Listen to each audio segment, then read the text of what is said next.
Hello everybody, hope you're having a nice day. I think I'll get this published today, so it's Sunday for me, and I wanted to show you my uh, little baby moonshine pot, copper pot. Let's see, we'll just go over it. Here's the pot, and I have a couple of thumpers put on it, and here's the worm I made. And so now let's go through a little bit. I want to do a little review on the steel. I bought it from vengeancesteel.com, and I'll post a link down below. I'm very happy with it. I ordered it. They have a couple of options for copper and the thickness. I ordered the thicker copper to get it so it'll last a little longer. So it's pretty sturdy. You can see how thick it is. I think it's 20 gauge, I want to say. I don't remember for sure. Not much of a review, huh? Let's see it. But I did some modifications. I soldered this fitting on and put this big giant geriatric easy to read thermometer on there. I'm warming it up right now. I'm doing a cleaning run. I did a vinegar run last night, got everything all working right, and let's see, then I did a water run, and now I put about half a gallon of 4 shots. I watered most of that down and put it in here, and a little bit of 4 shots in the thumpers, and you can't drink that, but oh look, we got a leak right there. Let's see if we can work that in and fix that.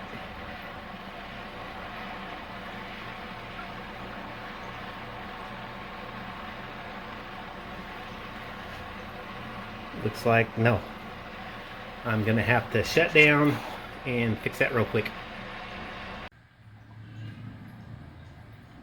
Okay, I got the leak fixed. I might have a dead spot in that video. When I unpaused it, I'm not sure if I did it right. Let's see, you can see how I fixed it there. I had a little leak here, so I fixed that, and there was a leak there.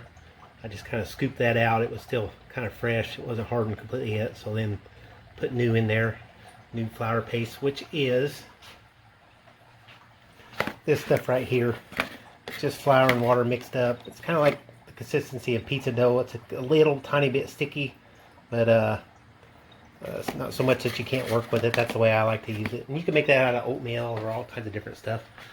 Okay, so let's go back to the steel. Let's see, I added the thermometer, and that serves dual purpose.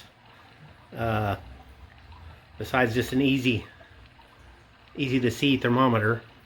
See, this one's kind of small. I have to get my glasses on, and it's down inside the pot. I like the thermometer up here right before the vapor path, right before it leaves the pot. And so I added that, and then I also added these handles, and you can see those. It just makes it a little more handy to carry, and when you charge it up, you can charge it up down on the floor low where you don't have to worry about spilling nothing, and then lift it up easily. And let's see, I'm very happy with the craftsmanship. You can see they've done a really nice job soldering this seam.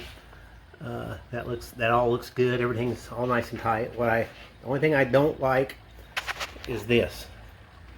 That was soldered inside, I guess, when they made the cylinder, or maybe they put solder in between it and smushed it down and heated it with an iron. I'm not exactly sure how they do that. There's probably different ways, but you can see those cracks. One, to me it seems a little unfinished.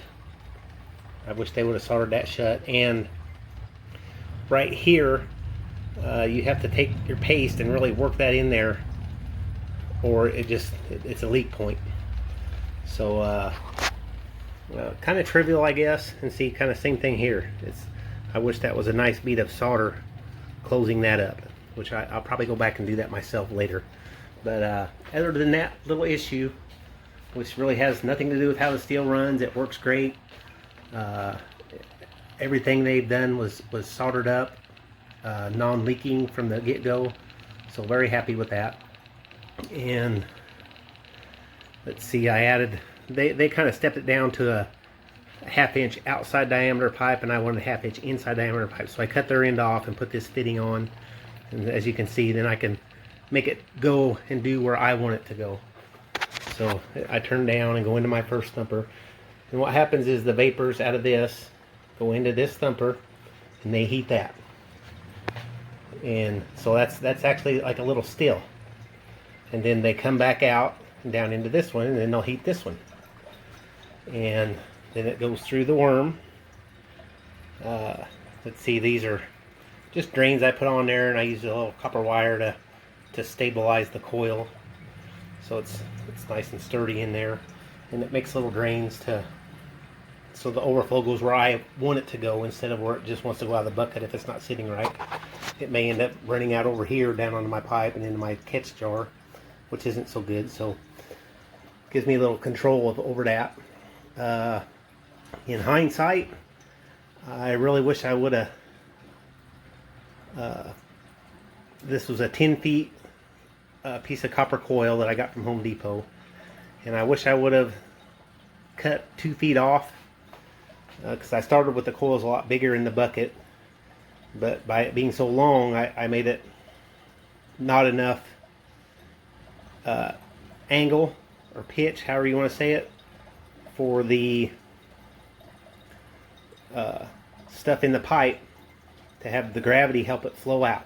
There is a little bit of pressure on it, and but you don't want a back pressure. We already have back pressure with these, which is, we'll get in that in just a minute. But so I had to bend it smaller and kind of, I guess, more coils, and so it was at a steeper angle, so everything flowed nicely. But it's nothing major. It was just a little oversight.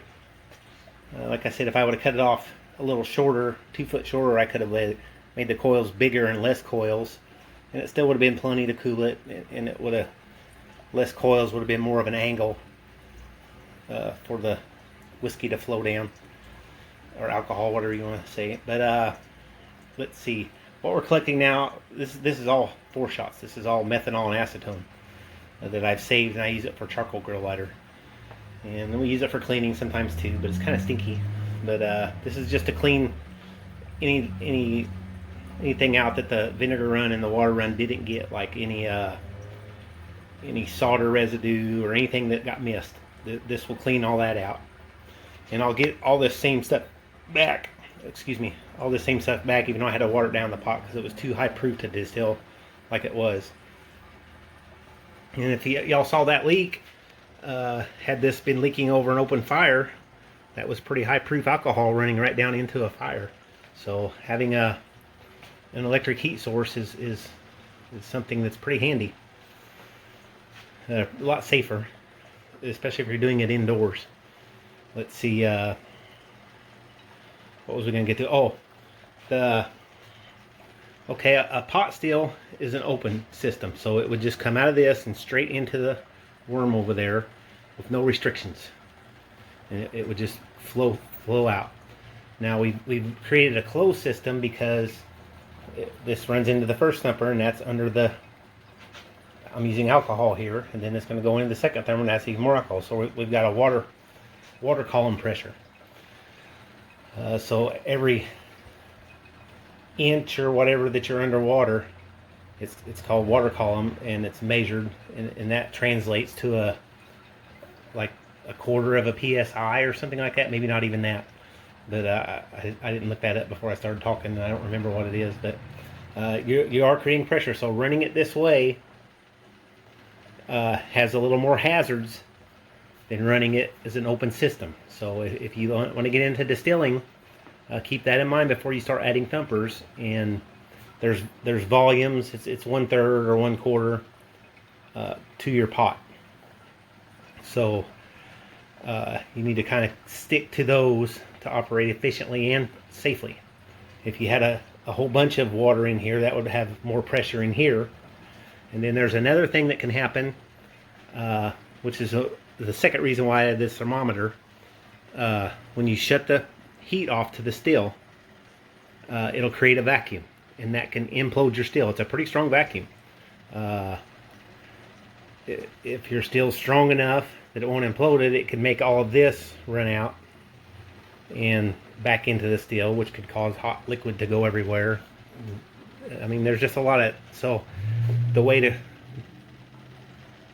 negotiate that is you could put a T here with a little valve, a little dump valve, right? So as soon as, when you're ready to shut it off, you turn the temperature off and you open that valve, and then that equalizes the pressure. Or I can just, this screws in and out real easy. I put a whole bunch of Teflon tape on there so it comes in and out easily, and I can just untwist it, and then I got an open system again, and there's no chance for a vacuum to cause any damage or an injury maybe somehow. And let's see, I'm doing some barbecuing, and I'm gonna show you all that, hence the title, Barbecuing and Moonshine. I've got some ribs going and a pork shoulder to make pulled pork. And let's see, I think that's about all for now. Once this starts producing, starts putting out vapors, which will be any time now, I will slow the temperature down a bunch. And oh, there, start collecting. Just as we talk, see, it's running out in a nice stream. So that means it's running down that worm nice and steadily. Last night, when I didn't have it the right angle, it would run in spurts, and it would stop, and it would run in spurts. So it was kind of collecting up and then rolling out. But as you can see, we got that problem fixed. Yay! Okay, I come over here and we'll turn down the temperature a bunch. Let's see. Let's try putting it on 4. See how that works. But you can see the thumpers are working. So these are all creating vapors, and what comes out of here, it's got little tiny holes at the bottom in those caps, and that puts the vapor out in little bubbles, and then that bonds with the stuff in here besides heating it up. And so if you were like wanting to flavor something, that helps it a little more by doing it that way, instead of just like putting a big rush of vapor over it. You're putting little bubbles of vapor over it. But that's enough for now. I'll show you the barbecue, and we'll make this a fairly quick one instead of the usual super long one that hardly nobody watches anyway when I do a moonshine video. Be back in a minute. Okay, here's the grill, my little Weber. It's only been on a couple hours, but got a nice rack of ribs and pork shoulder going. And we will look at that a little later too.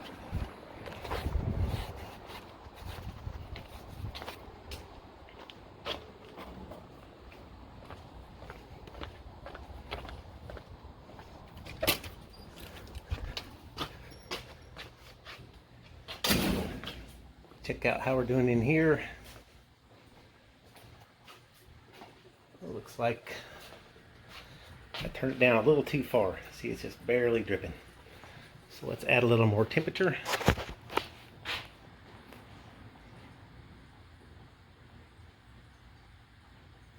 There we go. This is my first time running this, so kind of learning how the hot plate works. Everything's a little different. And you know what, I think I'm just going to wrap it up with that. Make this a quick little video. And I hope everyone has a great day. Lots of love. Bye.